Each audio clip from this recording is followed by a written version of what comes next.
Hey, I'm DJ V with DJs and Entertainment. Just completed a superb, awesome interview with Miss Jamel Jones, aka Scrumptious. I stole that from her. That's her brand. Check her out. Please check her out. But with that, I am almost left speechless, which I can't do on camera because that kind of defeats the purpose. To the point, overwhelmed, filled with joy of the great talent right here in the Midwest and beyond. So stay tuned to DJs and Entertainment, YouTube Vincent Irving, aka DJV, for more to experience the great talent right here in the Midwest and beyond. I'm out. Yo, this is Brian Pirelli Brooks. Hey, DJ Mr. Go Hard.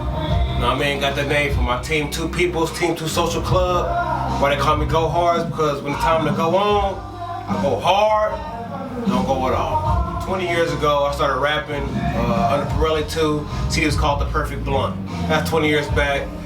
I actually just started DJing in 2019. Had the equipment for years, but didn't have the opportunity. So early this year, a couple months back, started working at a club called Percy's, a little spot in Swope Park.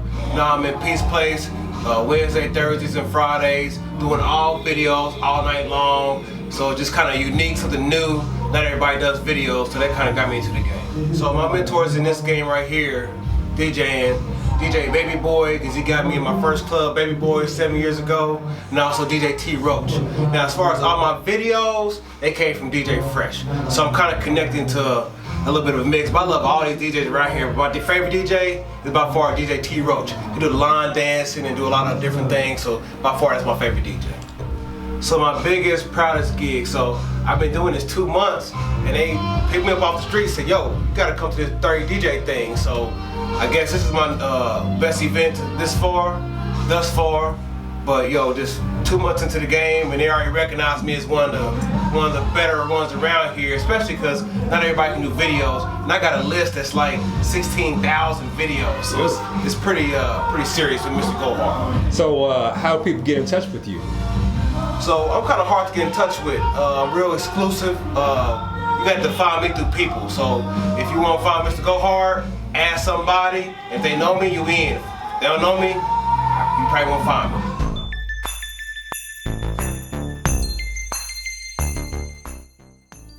With that, Mr. T-Roach, what is your favorite, or what was your favorite gig of all time? Because you've been hitting it for a long time. Wow.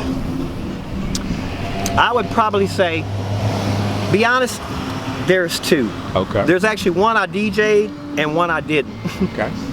The one that I actually DJ'd was in September of 1986. I had worked in at a nightclub previously in Overland Park. The name? It was called Gatsby's. Beautiful. And it was designed after the Great Gatsby, beautiful 50s setting. Right. We introduced that club from going to big band music to that's where the turntables came in, because we were doing BPMs and stuff like that. Right. And I got to introduce a lot of music and my personality.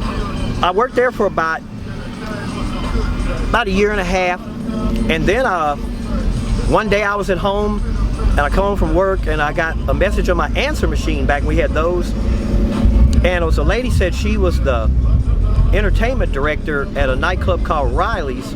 Riley's was a nightclub in the Overland Park Marriott out there on 435. And it said that someone recommended you to us.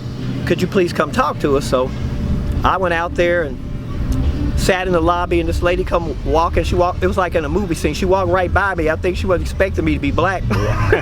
What year was that? That's 1986. 86. So she stopped, turned around, and she said, "Are you Tansy?" And I said, "Yes, ma'am, I am." And then she said, "Oh," introduced herself, and then basically we talked, and they had this huge event. It was some very important person. I don't know if they were in city council over there or Johnson County, but they had this huge wedding, and they were auditioning DJs because they said they wanted certain things. So I had to go in there, get on the equipment, do some things, and then based on the conversation, she said, "I'm going to go with you because your personality is what we need." So she said, I don't want you to be afraid of anything. I don't want you to do anything different. I've heard things about you, so I want you to just go and do you. I said, okay. I was still nervous as hell. But as the thing evolved, I just got going, playing stuff, and this is like 93% white people. Beautiful. So we're doing a thing, and then back in those days, I call it like the Purple Rain era. Right. When everything Michael Jackson, Prince, Morris Day, and all that had come. Well, I took a lot of those things and put them into my personality. So I had antics. So when I'm playing, I'm coming out, I'm doing stuff. I had, it was like 500 people this thing. I got them all like, I mean, we just do it, and they just rip roaring and everything. And so at the end of the night, when I did my last thing, my trademark was I did the rap and Duke thing. I did that, yeah. I mean, nailed that so tough. And then people was cheering and screaming and hollering, and at the end I thanked them all, and I said, but I wanted to let y'all know that this was just an audition. Right. So and then they just start chanting, give him the job, give him the, and the people came up, they took the microphone and said, ladies and gentlemen, I think Ronnie's just found a DJ. They paid me $500 to do that, and I think I got $500 in tips. That was like the most incredible thing that I did as a DJ. Now the other one, this is probably the proudest moment, probably my entire career. And that was my 50th birthday was December 2007. And earlier that year, some friends of mine asked me, what do you want to do for your birthday? And I wasn't sure. But the job I had me actually have to attend meetings monthly at the Arrowhead Stadium Club. And one day I was sitting around there and I'm looking around, and me being a Chiefs fan since dang near birth, I decided if it was somehow possible, I'd like to have my 50th birthday at the Arrowhead Stadium Club. So I told them all, we checked into it, found out it was gonna cost $11,000 and some change. So I was like, well, it was a good idea, y'all. Let's get ready to go figure out what club we're gonna be at. Right. They said, no, Papa. Everybody calls me Papa. They said, no, Papa. So what we gonna do? These folks did fundraisers. They worked Royals concessions, Chiefs concessions for a whole year. And between all of that, raised that money. Wow. Raised that money, and we had that party December the 8th, 2007. Another day in Kansas City history, the history of probably the worst ice storm in Kansas City history. The whole city was like a hockey rink. That is true. So I thought it just ruined everything. We'd have collected all this money and all that, but it was like 150 or some people somehow got there. DJ friends of mine came from St. Louis. Some club owners flew in from Chicago. Wow. And Lonnie, aka Baby Boy, was the DJ. Wow. And everything came together. They just did things, they sang and we partied, and I was like in tears and all that stuff. And the best way I could put this was when Benny Shelby came up to me about him and Calvin was talking at the Ep one day, and I was walking by and they stopped me. Benny and his Roach, man, look, I'm gonna tell you something.